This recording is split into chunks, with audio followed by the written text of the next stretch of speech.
Et pour les regrets liés à tes actions au Go?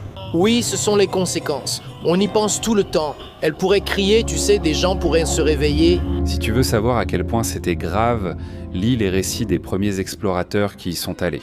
Toutes les choses auxquelles on a tendance à s'intéresser sont des choses qui n'intéressent que les Blancs. Dieu merci, Irania était canon. Non, c'est vrai, ça attire encore plus l'attention dessus. Nous pouvons tous deux convenir que cette fresque derrière nous ne reflète pas les valeurs de Providence. Ils n'ont pas les chaînes de télévision, mais ils ont du pouvoir et sont nombreux là où ils sont. Avez-vous remarqué des changements dans la démographie, chez les gens qui vivent ici, etc. Non, pas vraiment. Si l'Amérique compte 95% de non-blancs, serait-ce toujours l'Amérique ? Bien sûr que oui. Oui, Oui, ce serait le cas. carrément. Est-ce que ce serait encore plus américain parce que c'est un creuset? Je ne pense pas que ce serait plus ou moins que ça. Je crois qu'il existe une stigmatisation des Blancs. Donc l'Amérique est une idée pour toi. Je pense que oui. Je le pense vraiment.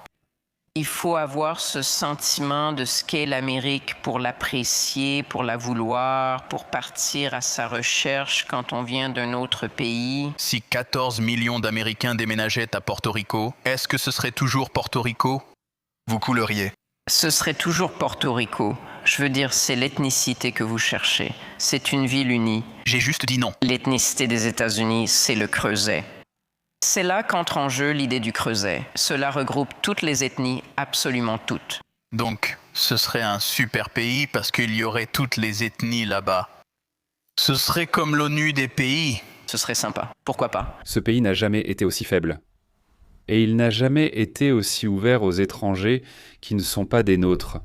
Il y a cette idée troublante qui vient du boomerang, non ? Que l'Amérique n'est qu'un ensemble d'idées. Et vous faites venir tout le monde, les masses grouillantes qui sont prêtes à tout pour un demi-gallon de lait. Vous les amenez ici et tout à coup, ils sont frappés comme par la foudre par cette idée qui leur permet de rendre ce pays plus fort. Ces deux choses, elles ne sont pas sans rapport, elles sont directement liées. Ben Shapiro dirait-il la même chose sur Israël ? Israël n'était qu'un ensemble d'idées. Vivex dirait-il la même chose à propos de l'Inde ? L'Inde n'est qu'un ensemble d'idées, de très bonnes idées. C'est pour ça qu'ils réussissent si bien. Peloter des femmes dans le train. Je fais beaucoup de blagues sur les Indiens dans mon spectacle. Une Indienne est venue me voir après le spectacle. Je pensais qu'elle allait me réprimander et me passer un savon à l'Indienne à cause des blagues que j'avais faites. Elle m'a dit « Merci d'avoir dit ça ». J'y suis allé avec ma sœur de 13 ans et ils lui ont baissé son pantalon dans le train. C'est une idée indienne ? Lorsqu'ils viennent ici, cette idée disparaît et ils se retrouvent soudain avec les idées américaines téléchargées dans leur réseau neuronal. C'est ainsi que ça fonctionne. Les gens qui sont en colère contre toi en ce moment ne voient pas l'Amérique comme un ensemble d'idées. Ce n'est pas une zone économique. Toutes les choses auxquelles toi et moi tenons probablement, les forêts tropicales, l'eau propre, etc., ce sont des problèmes de blancs. Il n'y a aucun homme indien qui ait jamais existé. Même si tu lui donnais $1 million, que tu l'habillais à l'occidental et lui donnais un accent britannique, qui se soucierait d'avoir de l'eau qui n'est pas sale. Tu les as vus marcher dehors. Ils ne se soucieraient jamais de quelque chose comme ça. Donc, c'est un problème qui découle d'un problème bien plus vaste. Tu vois ce que je veux dire ? Je maintiendrai ma position que tout est lié et que partout où nous pouvons faire le bien et servir un but plus élevé, il faut le faire. Ce serait dans notre intérêt. Je ne sais pas forcément si vivre à 100% de manière vertueuse est vraiment la meilleure façon d'obtenir le résultat que nous souhaitons. Et c'est comme si 85% du monde, quel est le pourcentage de la population mondiale qui est blanche ? C'est genre 6, 8%?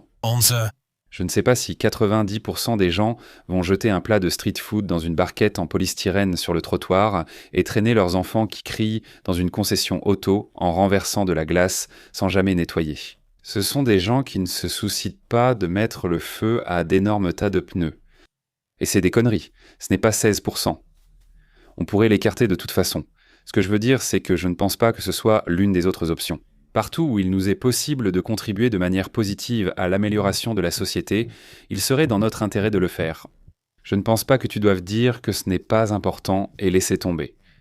Je pense que si nous relions ces choses et que nous les abordons de manière cohérente, nous pouvons résoudre nos problèmes et créer un changement de paradigme qui ressemblera à ce monde dans lequel nous vivons. Sais-tu combien de tueurs en série et de psychopathes commencent par maltraiter des animaux avant de passer aux humains ? As-tu déjà lu ou entendu parler du cannibalisme maori? Non, je n'en ai pas entendu parler. Pour moi, c'est comme un moment de honte raciale intime. Il y a quelque chose comme Mr Bean ou l'étrange Noël de Monsieur Jack ou quelque chose comme ça. Voilà, ces Gromit ou quelque chose comme ça sont là. C'est vraiment drôle. C'est du niveau animation en pâte à modeler. C'est de la claymation. Clémation. Les ancêtres de ces Néo-Zélandais étaient beaux des cannibales. Le haka, c'est pour se motiver avant le combat. D'accord. Les mères, vous savez, le bébé a une fontanelle. Oui. Les mères enfonçaient leurs doigts dans la fontanelle du bébé pour le bercer. Tu te rends compte? Waouh. En gras, juste là, situationnel et rituel. Ils essaient d'édulcorer tout ça et de faire en sorte que ça paraisse moins grave que ça ne l'était. Ce petit tour de passe-passe verbal. Si je vous dis simplement le mythe et la réalité du cannibalisme maori, je ne dis pas totalement que c'est un mensonge. J'ai inclus la réalité là-dedans. J'ai mis la réalité dans le titre, mais je vous embrouille aussi avec le mythe et la réalité. Vous êtes déjà conditionné comme lors d'un argumentaire de vente ou la vente d'une voiture. Si vous voulez savoir à quel point c'était grave au Congo, en Afrique ou peu importe la région du monde, si vous voulez vraiment savoir à quel point c'était grave, lisez les récits des premiers explorateurs qui s'y sont rendus. Parce que ces types-là, ils n'avaient aucune raison de mentir. C'était juste des Britanniques, pour la plupart, qui étaient simplement stupéfaits. Ils étaient tellement choqués par l'état de sauvagerie humaine que ça te glace le sang. Ça te donne des frissons rien qu'en lisant ces récits. Les types qui ont quitté la civilisation pour apporter le christianisme au monde, pour aller dans certains endroits. L'île du bout du monde, complètement arriérée. Je ne sais rien sur eux, je n'ai lu aucun livre, je sais qu'ils n'étaient pas des menteurs, je sais qu'ils n'étaient même pas des menteurs. Et le plus insidieux, c'est que ces Néo-Zélandais, ils ressemblent à des petits dougadilles sympas. Comme dans le film Disney Vaiana avec des tatouages. Et ils sont tous cool et tout ça? Ouais, du spam et de l'ananas. Mais ces danses haka révèlent quoi la vraie nature? Tu as déjà été aux Bermudes, en Jamaïque, sur une île? Non! Elles craignent, mec, ouais. Ouais, non. Je ne parle même pas des stations balnéaires, genre j'ai été aux Bermudes quand j'étais gamin. Ces belles images, ces endroits sans hôtel, c'est l'enfer, ouais, c'est l'enfer sur Terre. Ouais. Ouais. Alors les gars qui ont fait ça volontairement, je ne sais rien d'eux. Je n'ai pas regardé, je n'ai vu aucun documentaire. Je ne sais pas de quoi il s'agit. Je sais qu'ils ne sont pas des menteurs. Ce côté moderne, en fait, ce n'est pas si mal. Les autochtones sont en fait cool. Non. Peut-être, selon les critères de l'enfer. Ces articles et ces personnes prétendent que la vie est facile, que tout le monde est égal et bienveillant.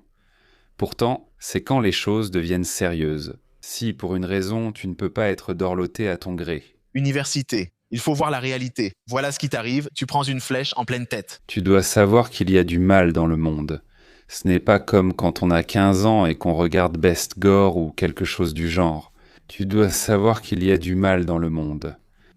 Il y a cette idée du visible contre l'invisible. Et je dois dire, Dieu merci, Irinia Zarutska était canon. Non, c'est vrai, ça attire encore plus l'attention. Rien qu'au Royaume-Uni, il y a des filles là-bas, c'est pas genre plus de 100 000. Combien y en a-t-il? On ne le voit pas parce qu'il n'y a pas de vidéo de ça, et les médias n'en parlent pas. Les détails de chaque histoire relèvent de la science-fiction. Je ne comprends pas. Oui. À quel point c'est grave, genre, oui. La police au Royaume-Uni arrête ensuite les victimes. C'est un schéma courant. J'ai remarqué par exemple que dans cette vidéo où on la voit, des centaines de milliers de personnes regardent. Ça rend l'ampleur du problème évidente, même pour les boomers sur Facebook. N'est-ce pas? Cette vidéo est importante, retiens-la bien. Tu ne dois pas laisser tout cela disparaître. Tu as vu l'affaire des gangs de prédation sexuelle britanniques? Non. Les prédateurs. La solution au problème des réseaux de prédation, c'est de voter pour le stade de la décomposition, de la dégradation de la société. En ce moment, j'aimerais que ça puisse se résoudre avec un bon vieux débat à l'américaine et la liberté d'expression. Mais au Royaume-Uni en particulier, la seule solution, c'est que les gens votent. C'est que depuis les années 90, les Pakistanais ont été des centaines de milliers de jeunes filles blanches britanniques. Quand? Comme quand depuis genre 1996 ou quelque chose comme ça, depuis les années 70. Donc ça dure depuis les années 70 et on parle de centaines de milliers. En tête-à-tête, cela semble injuste, comme si plusieurs s'acharnaient sur un seul. C'est comme... Ce n'est pas du tout juste. Ce n'est pas du 1 contre 1. Pour savoir si un combat est une bonne idée, c'est comme ça. Il faut quelqu'un de taille et de statut comparable. C'est comme la ligue de combat de claques, tu sais, ces combats-là. Ça devrait être comme ça. Oui, nous, les Blancs, on disparaît carrément, donc tu ne penses pas que c'est nous. Il serait illégal d'expulser des gens de nos pays en fonction de leurs croyances spirituelles. Il est très clair laquelle des 3 religions monothéistes détient le pouvoir. Si vous allez dans l'un de ces quartiers où les musulmans ont pris racine, ils détiennent le pouvoir dans ces endroits au Texas où ils construisent donc des méga-mosquées, à Dearborn dans le Michigan et dans ces enclaves somaliennes. Et ils ont le pouvoir, c'est ce qu'ils font. Ils ne dirigent pas les chaînes de télévision, mais ils ont du pouvoir et ils sont nombreux là où ils sont. La menace disproportionnée que représente ce groupe de personnes dont tu parles, parce que la grande majorité des musulmans ne font pas ce dont tu parles. L'Europe est complètement ruinée. C'est vrai, mais c'est à cause des guerres juives dans les nations musulmanes qui craignent des réfugiés qui ensuite affluent dans notre pays. D'ailleurs, Barbara Lerner-Specter, tu l'as déjà vu, mais elle a dit que l'Europe ne survivra pas à moins qu'elle n'adopte l'agenda multiculturel. Elle l'a dit clairement. L'Europe n'a pas encore appris à être multiculturelle. Et je pense que nous allons faire partie des convulsions de cette transformation qui doit avoir lieu. L'Europe ne sera pas le bloc monolithique qu'elles étaient autrefois au siècle dernier. Ouais, comme au lycée, les Somaliens, ils vont toujours glisser ça. Au lieu de dire « je le jure devant Dieu », ils disent « voilà, voilà ». C'était nul. Frérot. C'est sympa à entendre. Ouais, moi, le lycée, c'était fou parce que j'ai déménagé du Ghana en Afrique de l'Ouest en 9e année. Donc, ma première année de lycée au Canada. Et c'était fou parce que l'innocence de l'enfance était beaucoup plus préservée en Afrique qu'ici en Occident. Quand je suis arrivé au lycée, c'était n'importe quoi. Ces gens faisaient toutes sortes de trucs d'adultes, alors que moi, je voulais encore jouer aux jeux vidéo. Les gamins parlaient de tout ça. Mais c'était vraiment étrange de voir quel genre de clan il y avait. À quel point les Indiens font-ils preuve de dissonance cognitive? Si leur pays, qui est le plus grand égout à ciel ouvert du monde, ne peut pas se permettre d'avoir de la plomberie, pourquoi ne peuvent-ils pas simplement creuser des latrines à chaque coin de rue? J'ai peut-être une réponse. Je trouve ça simplement haineux, mais vas-y. Il a posé une question pratique à la fin. Pourquoi ne pas creuser un grand trou pour y mettre tes excréments? C'est assez raisonnable. N'est-ce pas? Ouais. Vous vous posez peut-être cette question dans votre tête en ce moment. Non, je le ferai dans la rue. Vas-y. D'accord. Donc la raison pour laquelle il y en a apparemment autant dans la rue, c'est parce que les Dalis, l'échelon le plus bas du système des castes, se sont historiquement vus confier le nettoyage des rues. Et si vous avez une latrine, comme un trou dans votre maison, que vous creusez un petit trou et que vous y mettez vos déchets, c'est considéré comme impur et sale. Et si vous retirez cela du trou, alors vous êtes impur et souillé, et vous ne pouvez plus aller au temple et adorer de la même manière qu'avant. Historiquement, ils auraient externalisé le nettoyage aux personnes tout en bas de leur système des castes. Maintenant que le système de caste est aboli, ils disent qu'il n'est plus pertinent ni significatif au quotidien. Mais c'est clairement le cas. Ils se disent juste « Je vais aller dans la rue. » Si tu es un Indien noir, ce n'est pas drôle, non? C'est une bonne question, Sam Hyde. Tout ce que je sais, c'est que je pense qu'il y a un proverbe. C'est quelque chose comme « Ne demande jamais le poids d'une femme, le revenu d'un homme et le nom de famille d'un Indien. » Parce que je pense que les noms de famille indiquent ta place dans le système de caste. Oh Dave, tu as peut-être entendu parler de la polémique sur une communauté réservée aux Blancs. Tu as vu ça? Non. Oh, ce n'est pas agréable à lire. Eh bien... Quelqu'un doit bien le faire. Alors, il y a une communauté réservée aux Blancs qui fait des vagues. Je ne sais pas si tu en as entendu parler, mais c'est aussi nouveau. En réponse, Ryan, les Afro-Américains ont créé leur propre zone résidentielle exclusive appelée Everywhere Live. Qui a écrit ça? Dave? Écoute, il y en a plein. Il y a plein de zones réservées uniquement aux Afro-Américains dans le monde. On veut juste une zone pour les Blancs. D'accord? Juste une. Je dis laissez-le travailler et vivre comme sur les chantiers. Laissez-les aussi vivre et travailler.